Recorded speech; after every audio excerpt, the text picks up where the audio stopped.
Well, it's the end of 2019, which means the annual Game Awards, hosted and really created by Jeff Keighley, has now been unleashed upon us. There's a website you can vote.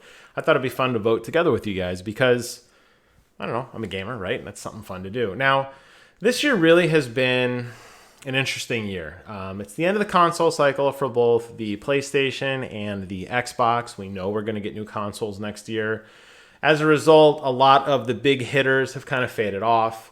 There's definitely a lot of remasters, something you're going to see excessively on this list.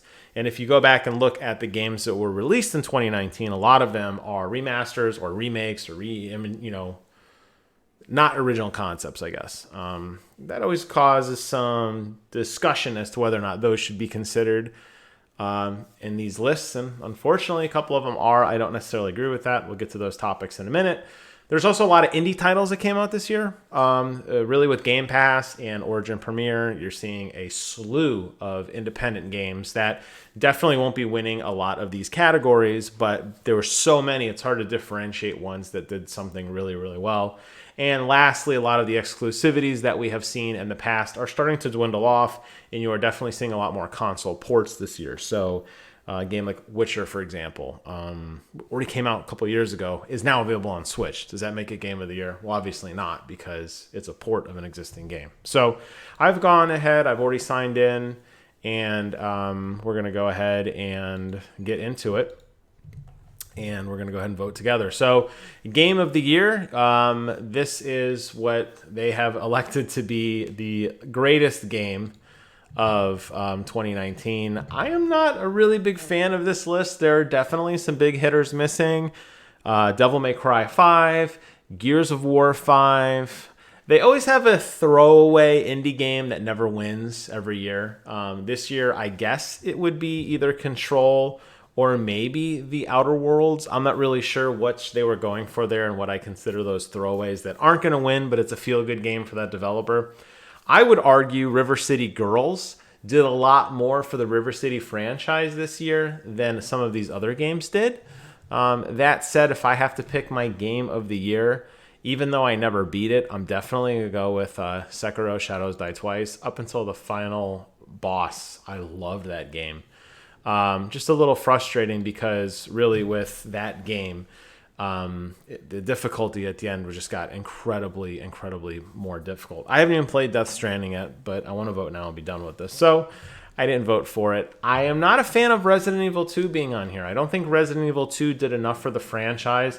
Not in the way that Resident Evil 7 Biohazard did previously. I think that would definitely be a much better Game of the Year candidate. So a little bizarre. And even really with Super Smash Bros. Ultimate, while it is an impressive feat to kind of bring everything together in an Ultimate game, there wasn't really a whole lot introduced here outside of the few DLC characters at the end that wasn't done in other games. So that's why it gets a pass for me there. Next we have Action Game. This is these are games that are focused on primary combat. Very odd here to see Devil May Cry 5 and Gears 5, which you really have a split here. And I've always argued that the Game Awards have a difficult time when it comes to self-identifying these categories. You have a lot of first-person shooters, then you have third-person shooters, then you have third-person combat games like Devil May Cry 5 and Astral Chain. Now, action games, to me, don't necessarily have to be third or first-person shooters. However, I am going to vote for the game that I love the most out of this list, and that's definitely Call of Duty Modern Warfare. Next, we have action-adventure games, and now you're starting to see some of these categories blend together. I'm hoping as we go down, there are less categories with more meaningful things. Action-adventure games focus on that combat and traversal with puzzle solving. To me, that's the big differentiator here. And looking at the list, there's not really a lot of puzzle solving in any of these games outside of Legend of Zelda Link's Awakening, even though it really is a remastered type game, which either indicates that this was a really crappy list or potentially a really bad year for gaming. And I'm not sure it was a bad year for gaming. Next is art direction. These are games that really did something beautiful and brilliant that really made it stood outside of everything else around it. And when you look at all of these games, as much as I think Death Stranding has some beautiful visuals on it, it's not anything that we haven't seen before in terms of ultra realism. I think Gris definitely stands out, and I think Legend of Zelda stands out. That Toon Link aesthetic, I think, was something that was very, very visually pleasing to a lot of people. So that is going to get my vote. Next is audio design. These are games that have best in-game audio and sound design. You're looking at thumping, loud explosions. You're looking at deep, rich tones to really identify sound effects apart from other games. And I really, really liked Sekiro in the sense that it was very simple. You had a lot of flutes. You had a lot of clanging steel. You had a lot of old, Eastern type music. And that was really beautiful. I think Gears of War did a phenomenal job as well when it came to some of the sound effects, particularly with all of the different enemies, although I felt background music was lacking just a little bit. So no-brainer here for me. Call of Duty Modern Warfare, the total sound effect package on my Astro A40s blows me away. I just finished the single-player campaign, and the music and the sound effects in that game are world-class. I would be absolutely shocked. If I had to bet on anything that I've seen on this list, I would be shocked if Call of Duty does not win audio design. Next is community support. These are games that have a large, vibrant community to them, really in terms of their developers being transparent to the players. And you'll notice that some of these, like this category, drops down to 5 entries for whatever reason. Now, I'm not really big into any of these games anymore, but I'm going to have to give the vote to Destiny 2. I think that they've put a lot of effort into rebranding what Destiny is. We've seen a lot of developer blogs from Luke Wilson really pulling back the curtain and showing us the thought process that goes into some of their designs, and I think they should be recognized for that. Next, we have Content Creator of the Year. This is where you really start to get bizarre. I would argue a lot of people don't even know who all of these players are. I'm going to vote for the only one that I know and love, and that's Shroud. He just went to Mixer. He is phenomenal to watch. He's a great, great player. I wouldn't say he's necessarily a great content creator outside of him playing very well. Definitely not on the caliber of Dr. Disrespect, who's constantly doing vignettes and original content and trickling in funny little skits for his fan base. But Shroud is an aimbot, and he is phenomenal to watch whatever platform he goes to. So he's going to get my vote. Now you get into the really bizarre things. You have your esports coach of the year for games that probably a lot of people aren't really that, I wouldn't say watch competitively, because these are definitely very competitively watched games, but these are not necessarily common household names. So I'm going to actually skip this category. I don't know anything about these esports players in particular. I still watch Halo 5. I watch Gears of War. I don't see any of that represented. I think it's kind of interesting that you see multiple League of Legends and Counter-Strike Go. I don't see any Rainbow Six on there, which I know is a very, very high competitive game. To me, this is a throwaway category. I'm not sure why the Game Awards decides to highlight this. Maybe because they have a long contract of time they have to fill, and they feel like this is just something they can put in as fluff, but not interested for me. Next is the eSport events of the year. There's quite a slew of them. You have the Overwatch Grand Finals. EVO 2019 is always a really big one. The International 2019. I'm actually going to vote on this one, and I'm going to go for EVO 2019. I did watch that. I really enjoyed it. I'm not even that big into fighting games. Maybe it's because fighting games are a little easier to understand. Watching Overwatch or Halo or any of these shooters where there's a lot of action going on the screen is definitely something that takes a skill to learn. Fortnite World Cup, I don't like people turning into houses. I'm not a big fan of Fortnite, so maybe I'm voting against them just because I'm not a fan of the game. Esports Game of the Year. Now, this is the game that delivered the best overall experience. So which game to you had the most competitive feel to it? And I do not see Rainbow Six on here, surprisingly, which to me has consistently delivered top-notch server performance, top-notch balancing. That said, I have been interested in getting back into Counter-Strike Global Offensive. They're going to get my vote. The fact that this game has been out this long and can still remain one of the most popular games on Steam this year, I think definitely earns some recognition. Next, we have Sports Host of the Year. And I voted for this guy last year. I'm voting for him again. I'm voting for Golden Boy. I love his work, his hype, his passion. He is such a phenomenal person. I really hope this guy wins, but who knows? Good luck, Golden Boy. Esports Player of the Year, again, another major throwaway category. I'm not even voting on it. Then we go into Esports Team of the Year, another throwaway category, not voting on it. You'll notice again the games that they elect to handpick are very interesting. A lot of Overwatch League representation this year, a lot of Counter-Strike Go representation this year, and some League of Legends sprinkled in there. I'm just going to skip past that. Hopefully we get back into some decent categories. I know it's alphabetical order, so I'm hoping that we're past the E's. We'll get on to something else that's a little more useful. Family game, this is an interesting category that is the best age appropriate for family play. Well, my family consists of my wife and I, both adults. I can tell you that out of all of these games here, which primarily, actually, exclusively are Nintendo games, which is interesting because there are definitely some family games that can be played by everyone that are outside of the Nintendo platform. I'm going to definitely be voting for Super Mario Maker 2 because that is just a really simple, fun game to pick up and play.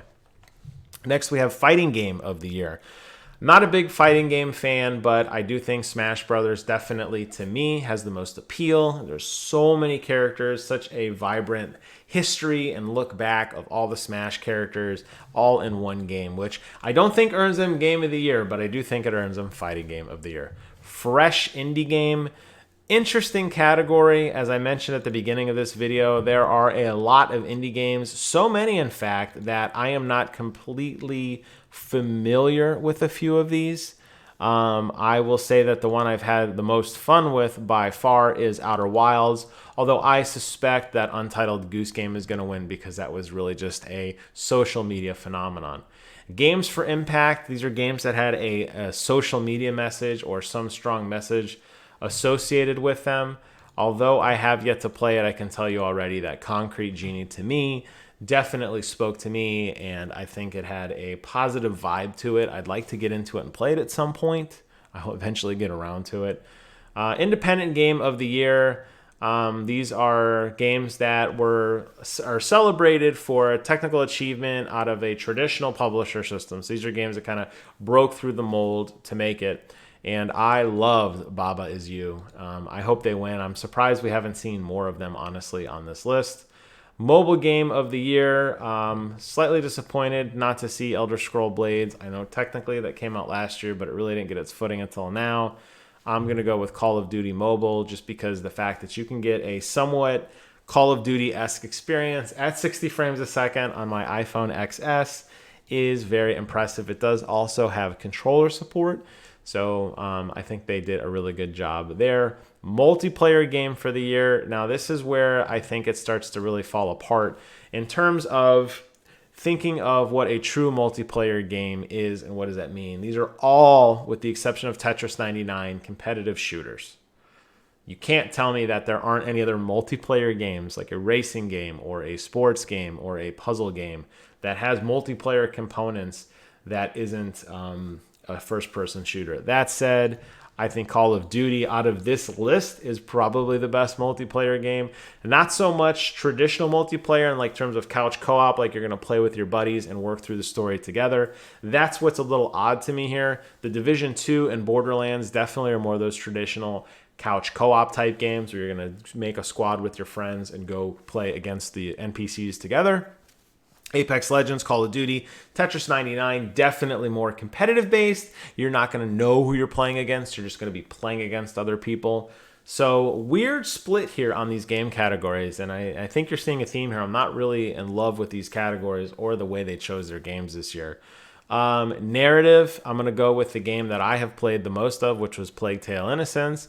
I thought it had phenomenal storytelling despite that the gameplay itself was lackluster. It kept me in the story, and I wanted to know what happened even though the gameplay suffered. ongoing game. These are games that are what you want to call games as a service, and what game is continuing to get tons and tons of support years and years after. Fortnite definitely continues to impress. Monumental world events, monumental new skins and guns and vehicles and game modes, and the game just always evolves. It's always changing. Performance. This is awarded to somebody who did great voice acting. Now, what stinks about a category like this is you have to separate the character from the lines that they were given. For example, I loved Gears 5, but I can tell you that Kate, as Laura Bailey, did not have a lot to work with. I didn't find that story as compelling as I thought it would be. So it's hard to vote for something like that because this is really just turning more into a mixture of fan favorites with game favorites. I haven't played Death Stranding yet. I haven't played Control. I'm going to skip this category, honestly. None of these characters' performances moved me in any sense or anything like that. Although I am familiar with all of them, and I do like Ashley Birch a lot. But I can't say that Parvati made The Outer Worlds for me. Definitely not. Definitely not. Role-playing game, category that unfortunately is slim pickings this year. There hasn't really been a lot outside of, Outer Worlds, which is going to get my vote. I'm really surprised that Kingdom Hearts 3 is considered a role-playing game. I guess in the sense, maybe you could say it's a role-playing game. It's definitely more of an action-adventure type game in the way like even Monster Hunter World. I mean, what are you role-playing? Is God of War a role-playing game because you're playing as a god? Is Modern Warfare a role-playing game because you're playing as a CIA operative? I don't know. Very odd. Score and music. Looking at this quickly of music, definitely Devil May Cry 5. That soundtrack is just so pulsing and pounding and intense and demon slaying. It's just got such a good feel to it. No doubt about it there. Best sports or racing game. Because I've played a lot of this game personally, Dirt Rally 2 is a lot of fun on my Logitech steering wheel upstairs. Strategy game, I haven't played any of these yet. I'm going to skip this category, but you know what? I'm not going to skip this category. I'm going to go ahead and vote for Fire Emblem Three Houses only because I know that it has a lot of replayability and I've loved the other Fire Emblem games, so I suspect this one's going to be the same. And lastly, and definitely not least, we have virtual reality games. Without a doubt, Beat Saber definitely has the categories one head and shoulder. So there you guys have it. Interesting look at the 2019 year. I don't think it's the way that this list was grouped is indicative of the fact that we had a poor 2019. As I mentioned, there were some reasons why we didn't get a stellar year. But the way that these categories were grouped, it's not going to be much of a shock to anybody. The one big takeaway is, to me, if Death Stranding truly wins Game of the Year, which it may, I don't know. I don't think so. I think you're going to get a lot of controversy there because of Jeff Keighley's personal relationship with Hideo Kojima. I think there were other games that were definitely more deserving than the ones that were listed there, but this is just one man's opinion. Leave your comments below. Thank you guys so much for watching. Take care of yourselves, and until next time, I will see you guys on the other side.